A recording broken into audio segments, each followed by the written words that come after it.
Hello my dear friends, Dishang classes में आपका स्वागत है and very good evening. I think अब 10:30 बजे हैं। आपके लिए समय निकाला है कि आपके लिए वीडियो बनाई जाए।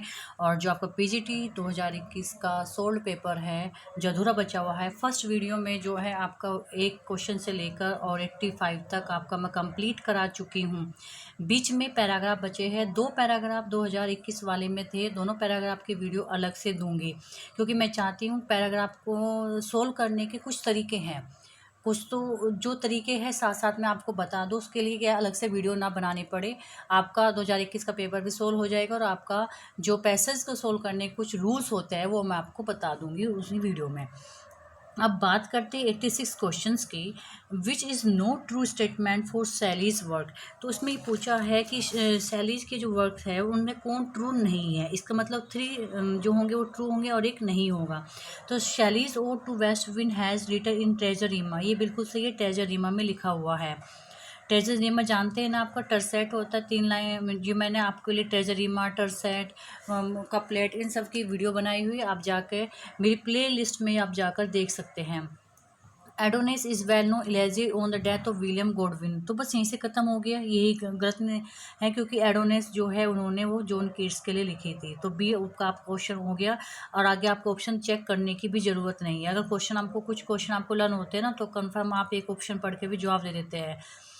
अब बात करते हैं Whitman's poem children of Adam has the theme. तो जो विटमेंस की पोयम थी चिल्ड्रन ऑफ एडम, वो क्या थीम रखती है? वो है love as an animal passion. यानी ऑप्शन नंबर ए, विटमेन जो चिल्ड्रन ऑफ एडम है वो लव है, जैसे कि एनिमल की जो पैशन होती है वो उसकी थीम है।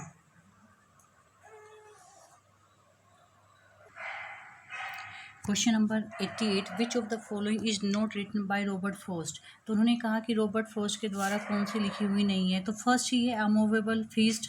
मूवेबल फीस्ट जो है वो रॉबर्ट फ्रॉस्ट की लिखी हुई नहीं है। बाकी home burial, stopping by the woods of snow evening, ये पहले भी आ चुका है क्वेश्चन में। आप बॉयज विल, तो ये तो तीनों इंपॉर्टेंट वर्क है। इनकी आप हिंदी भी पढ़ लीजिएगा, समरी भी पढ़ लीजिएगा, वैसे आप हिंदी में पसंद करते हैं इंग्लिश में जो भी, लेकिन समरी पता होना चाहिए। मोस्ट इंपॉर्टेंट है, बार बार रिपीटेड होने वाले क्वेश्चन है। Gabriel Oak is a character in. तो गैब्रियल जो ओक जो है वो करेक्टर जो थे वो फार फ्रॉम द मडिंग क्राउड है। चारों वर्क आप याद कर लीजिए, मतलब ये 3 तो work, pair of blue eyes, return of the native और far from the madding crowd most important है। इनमें से क्वेश्चन जरूर पूछा जाता है, चाहे करेक्टर पूछे जाए चाहे पूछे किसने लिखी है, किसका वर्क है, जरूर पूछा जाता है इनमें से।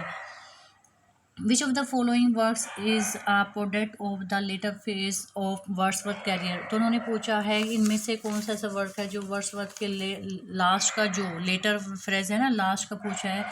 तो ये तो उनके फर्स्ट वर्क है द थॉर्न विच में द बॉर्डर्स जो है वो लास्ट फेज में लिखा था, और ये एक तरह से जो है प्रोज वर्क है, पोएम नहीं है। The barley landlord in the barber trade union is named. जो ये थे द बर्ली लैंडलॉर्ड जो थे, इन कौन सा वर्क था ये? बार्बर ट्रेड यूनियन जो थे वो विजय, सॉरी क्या था ट्रेड नेम, दोबारा से देखिए, the barley landlord in the barber trade union is named. तो ये आपका डी है, विजय चंद। इसमें ज़्यादातर उसमें क्या करें, स्टार्टिंग में आप देखेंगे फर्स्ट में भी विजय आया। इस आंसर तो ये है।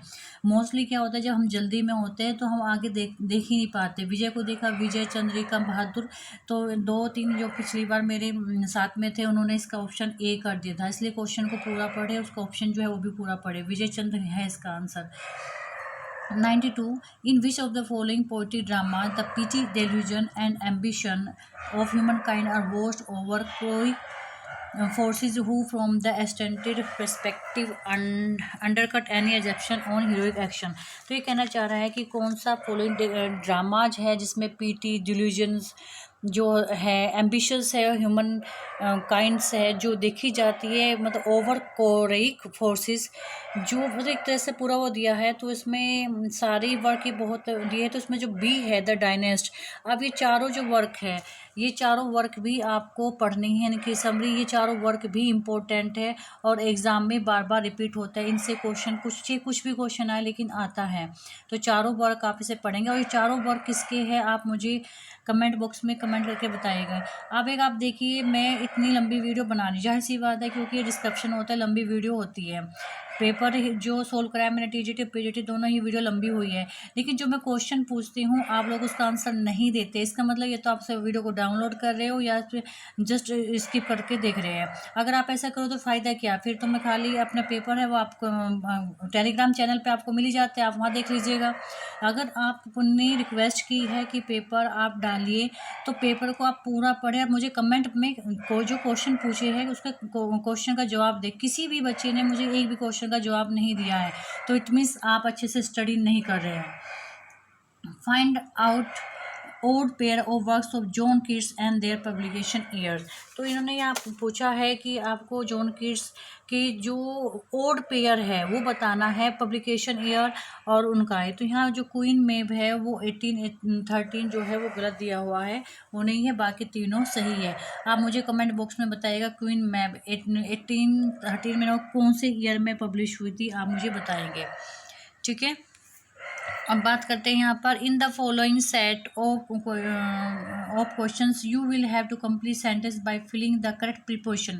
प्रीपोजिशन आप बिल्कुल अच्छे से कर लीजिएगा क्योंकि 5 से 6 क्वेश्चन प्रीपोजिशन की 100% आते हैं। तो we were time for the train, तो फिर यहाँ पर क्या आएगा, we were in time, okay, on time नहीं, we were in time for the train. और देखिए यहाँ पर क्या है, इन या ऑन भी है, we were on time for the train, तो इसलिए यहाँ वो था, आयोग ने इस क्वेश्चन को एफ माना है, तो इसलिए इसमें यहाँ उन्होंने कोई भी मार्क नहीं दिया है और ये क्वेश्चन को हटा दिया गया एफ मानकर। It is not wise to have a meal and bath immediately, तो यहाँ पर क्या आएगा, आफ्टर वर्ड्स, मतलब इट इज़ नॉट वाइज, ये अच्छा नहीं है कि हम एक मील रखें उसके बाद हम इमीडिएटली आफ्टर वर्ड्स, तो यहाँ आफ्टर, खाली आफ्टर नहीं आफ्टर वर्ड्स आएगा, ठीक है। He has done nothing, he has done nothing since he arrived, तो यहाँ पर क्या है, यहाँ ही हैज़ डन नथिंग, तो यहाँ सिंस आएगा ना कि for, since he arrived, okay. And 97 he was ill a week and that week he ate nothing, तो यहाँ पर क्या आएगा, ही वॉज इल, जब अ वीक दिया हुआ है तो ये निश्चित समय नहीं है, तो फॉर अ वीक, ओके। एक तरह से ये आपका फ्रेज भी है तो यहाँ फॉर अ वीक ही आएगा। And during that week he ate nothing, तो ये आपका फर्स्ट हो जाएगा क्योंकि ड्यूरिंग दैट वीक, यहाँ दैट आया हुआ ना, यानी उसी वीक की बात करें तो ड्यूरिंग यहाँ पर आएगा। Who among the following has defined tragedy as an intimation of an action that is serious, complete and a certain magnitude? तो ये अरस्तु की ही फेमस वो उन्होंने ट्रेजिडी को डिफाइन किया, उनकी डेफिनेशन है, मोस्ट इंपॉर्टेंट है, रिपीटेड होने वाली है, ये आप याद कर लीजिएगा। कुछ क्वेश्चंस ऐसे होते हैं बार बार रिपीट होते हैं, बस उनका क्वेश्चन पूछने का तरीका बदल जाता है। अगर आप पेपर उठाकर देखेंगे जो 2016 और 21 के पेपर में बस ये बदलाव ज़्यादा आया है कि एक तो उन्होंने लाइनें ज़्यादा पूछी है, अलग जो इम्पोर्टेंट पोएम भी नहीं है उनकी भी लाइनें उन्होंने पूछी है, साथ ही उन्होंने पेपर को थोड़ा लेंदी बना दिया, यानी डेफिनेशन ज़्यादा दी कि 3 ऑप्शन सही है और एक गलत है, या 3 गलत है और एक सही है, बस ये चेंज हुआ है, क्वेश्चन को पूछने का पैटर्न चेंज हुआ है, बाकी टॉपिक्स वही है, याद वही करना है सबको। 99 P Shelley has been labelled as an ineffectual angel beating in word his luminous wings in vain, who among the following made such a remark. तो इन्होंने ये जो कहा है पी शैली के लिए मोस्ट इंपॉर्टेंट है, पहले भी पूछा जा रहा है, मैं तो अर्नोल्ड ने कहा था ये। हम बात करते हैं 100। There are some statements given below in reference with the term prosody, find out the incorrect sentence. तो आपको इनकरेक्ट सेंटेंस बताना है किस किस में जो टर्म है प्रोसोडी, तो तीन कुछ उसमें सही है और कुछ गलत है। अब इसमें देखते हैं, हमें इनकरेक्ट बताना है, ये ध्यान दीजिएगा, इनकरेक्ट बताना है। It is a systematic study of versification in poetry, तो ये बात सही है, तो ये क्या है, वर्सिफिकेशन, ये सिस्टमेटिक स्टडी है वर्सिफिकेशन की। It deals with the principles and practice of metre, rhyme and stanza forms, बिल्कुल सही है, ये आपका सही है। आप बचे 2। It is study figure of speech, ये फिगर ऑफ स्पीच नहीं है, तो आपका थर्ड, वैसे थर्ड इसमें भी है और इसमें भी है, लेकिन 2 तो सही है यहाँ पर, तो ये होगा। It does not include study of speech, sound patterns and effects, ये क्या है, इंक्लूड नहीं करती है स्टडी जो स्पीच साउंड पैटर्न्स होता है। तो इन्होंने इनकरेक्ट पूछा था, तो इसमें से जो है ऑप्शन नंबर आपका सी होगा, 3rd and 4th। Among the following which work has not been written by Charles Lamb, इसमें कहा है कि चार्ल्स लैम्ब के द्वारा कौन सा वर्क नहीं लिखा गया है। तो एसओपी लिखा है, लास्ट ऑफ पैसे लिखा है, टेल्स फ्रॉम लिखा है, the great adventure of Ulysses ये नहीं लिखा है, डी इसका ऑप्शन है। ये तो क्वेश्चन रटने वाला, याद करने वाले, इसमें समझाने वाला कोई क्वेश्चन है नहीं। विच of the following figures of speech involves a play upon words, ये तो फेमस है, बार बार रिपीटेड वाला क्वेश्चन, इसको तो आप जरूर याद करके जाए। भाई आए ना एग्जाम में बात अलग है, लेकिन ये ऐसे क्वेश्चन होते हैं कि जिनको बार बार रिपीट होता है, पन तो चाहे कैसे भी किसी भी फॉर्म में जरूर पूछा जाता है। In which of the following plays the middle class provincial life has been depicted by Shakespeare, तो उन्होंने पूछा है कि कौन से प्लेज में मिडिल क्लास का डिस्कशन किया है, तो ये है द मैरी विव्स, जो सेकंड है द मैरी विव्स, जो है इम्पोर्टेंट क्वेश्चन है, इसे याद रखेंगे क्योंकि ये भी आगे पूछे जाने की संभावना है। Catherine Barkley is a character in, तो ये जो करेक्टर है वो आ फेयरवेल टू आर्म्स में है।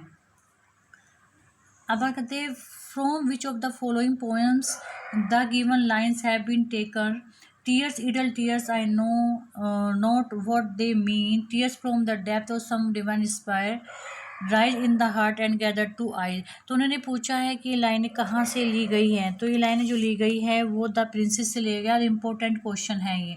द प्रिंसेस किसका वर्क है, जरा आप मुझे कमेंट बॉक्स में करके बताएंगे, ये इंपॉर्टेंट क्वेश्चन है जो मैं आपसे पूछ रही हूँ। Which of the following text is the really imaginative version of a tale from the Boccaccio, तो अब उन्होंने पूछा है कौन सा वर्क जो है उन्होंने बोकासियो से लिया गया, यानी कौन सा फॉलोइंग टेक्स्ट है जो रियली इमेजिनेटिव वर्जन है, तो ये फर्स्ट है आपका प्रोमेथियस अनबाउंड, ठीक है। 107 which of the following works was originally title as Laon and Cythna, ये भी बहुत इंपॉर्टेंट वर्क है और ये है the revolt of Islam, the revolt of Islam.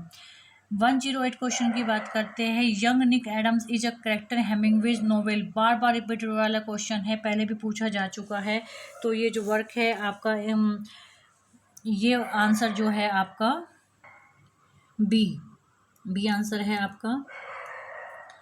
109 the famous character Grace Melbury and Giles Winterborne appear in Hardy's novel, तो उन्होंने जो फेमस करेक्टर है ये पहले भी रिपीट हुआ है क्वेश्चन है, ये गैरेस मेलबरी एंड गिलेज विंटरबॉर्न जो है वो द वुंडलैंडर्स का के जो करेक्टर है हार्डीज के नोवेल के वहाँ से लिए गए हैं।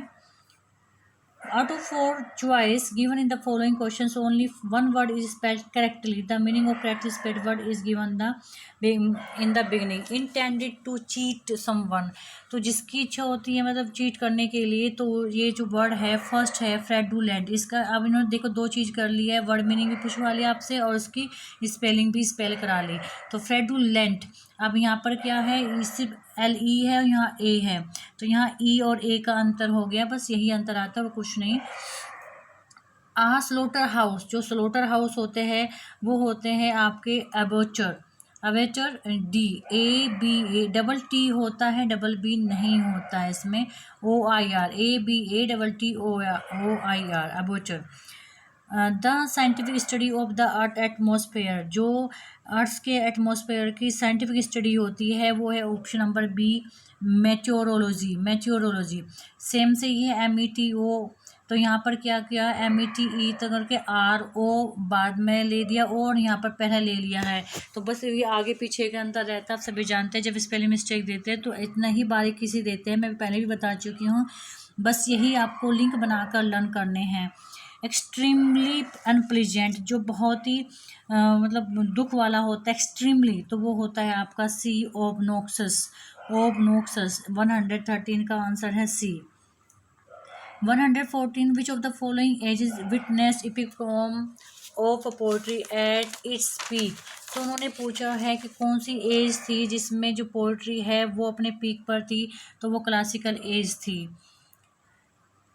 115 विच of the following figures of speech is use in the sentence I have read all of Milton, तो ये आपका आंसर आता है मेटोनमी। आप जानते हो ना मेटोनमी क्या होता है कि वो एक तरह से आपको इंडिकेट करता है एक ही व्यक्ति। यहाँ मिल्टन का मतलब क्या है, I have read all of Milton, ये मतलब मिल्टन के सारे वर्क को पढ़ चुका है। Change the sentence from direct narration to indirect narration correctly. Ram told Sham, please take your seat. I am very glad to see you. Where had you been so long? तो उन्होंने इसको क्या कहा, narration में change करने के लिए कहा है. तो फर्स्ट देखते हैं, राम रिक्वेस्टेड, क्योंकि प्लीज़ से आया है तो रिक्वेस्टेड हो गया. श्याम टू टेक, क्योंकि उन्होंने प्लीज़ बोला है तो टू से स्टार्ट करेंगे. ये इम्पेटिव सेंटेंस है, टू टेक हिज सीट. और फिर क्या था, I am very glad to see, उसने क्या आगे बताया, he told him that he was glad to see him and आज साथ में ही उसने पूछा where he had been so long, क्योंकि had you been so long है. तो आंसर तो फर्स्ट भी सही, फर्स्ट सही है, लेकिन यहाँ चेक कर लेना चाहिए हमें. कभी कभी ऐसा होता है कि हम जल्दी में होते हैं कि पता चले कि थोड़ा सा माइनर सा पकड़ में नहीं आता, लेकिन जब दूसरा ऑप्शन पढ़ लेते तो चीज़ें पकड़ में आ जाती है. तो ही शुड तो नहीं आएगा. ये भी Ram requested Shyam to take his seat, glad to see him एंड ये भी नहीं आएगा. तो ऑप्शन नंबर ए ही इसका सही है. अब बात करते हैं 170. Where who regarded Shakespeare great plays as book to be read rather than as play to be acted. मतलब किसने कहा रिगार्डेड कि जो ग्रेटेस्ट प्लेज है वो एज ए बुक में रीड अच्छे है कि प्ले ना किए जाए. तो वो चार्ल्स लैम्ब ने ये बात कही उनके लिए. शेक्सपियर तो एक ऐसा राइटर है जिसमें हर राइटर ने उनके बारे में लिखा है. Which of the following works by William Shakespeare is a pastoral romance. कौन सा है जो पेस्ट्रो रोमांस है, वो एज यू लाइक इट है. Humbug cast by in a Little Dorrit is. तो ये थे आप फनी कैरेक्टर थे, इसमें कोई याद करने वाली बात नहीं है. जो चीज़ें आपने पढ़ी होगी आगे तो हम बता देंगे. अब in the sun also rises having filter throw, दोबारा से पढ़ेंगे. In the sun also rises having filtered through several sexual liaisons, Lady Brett Ashley finally chosen. तो जो the sun also rises important work है, ये आप इसकी समरी जरूर पढ़ लीजिएगा क्योंकि इसमें से क्वेश्चन बार बार रिपीट होते हैं. तो इसका फर्स्ट है Romeo a young Spanish matador. Which of the following poets has written in the lines as given below? Blow, bangle, blow, set the wind, echoes flying, blow, bangle, answers, echoes, dying, dying, dying. तो ये Alfred Lord Tennyson के poem से ली गई है. Which of the following works is not written by Charles Lamb. इनमें Charles Lamb के द्वारा कौन नहीं लिखी गई है. तो द और फैमिली पैसेज लिखे गए, जॉन वुडविल भी हैं. An essay on the principles of human action, ये नहीं लिखी गई है. और ये तो इम्पोर्टेंट है, उनका वर्क जो उन्होंने लिखा है सभी जानते हैं.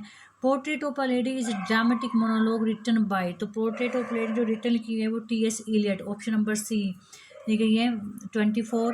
Among the given below pairs in respect of Faulkner's novel is not correct pair. कौन सा करेक्ट पेयर नहीं है.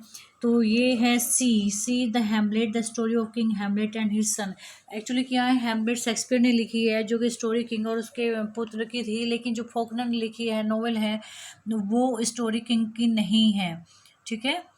No nightingale did ever chant. अभी मैंने एक वीडियो बनाने वाली हूँ जिस वीडियो में आपको एक ही नाम से दो राइटर ने अलग अलग वर्क लिखा है या फिर बाद का या थोड़ा बीच में कुछ चेंज हो गया है, तो उससे आपको थोड़ा आइडिया हो जाएगा. क्योंकि मोस्टली बच्चे सभी समझते हैं कि जो द हैमलेट है वो जो वर्क है वो शेक्सपियर का है, लेकिन द हैमलेट जो है रॉबर्ट ये फॉकनर ने भी लिखा है. No nightingale did ever chant, most famous question, बार बार रिपीटेड होने वाला क्वेश्चन, लास्ट ईयर भी आया था टीजीटी पीजीटी में बार बार पूछे जाने वाला क्वेश्चन. ये आपका है solitary reaper. So my dear friends, ये आपकी सेकंड वीडियो थी. आप सिर्फ आपका 2021 वाले पीजीटी में से आपका पैराग्राफ बचा है. पैराग्राफ के लिए जब मैं तभी वीडियो बनाऊंगी जब मैं कुछ क्लूज आपको दे दूँ जिससे आपके लिए आसानी रहे एग्ज़ाम में. और आपको जो मैंने क्वेश्चन पूछा है प्लीज़ आप उनके आंसर ज़रूर दो. आपका क्वेश्चन पूछने से मतलब ये होता है कि आप उन क्वेश्चन पर ध्यान देंगे और वो चीज़ें आप याद करेंगे. कोई क्वेरी हो आप मुझसे पूछ सकते हो. बाय.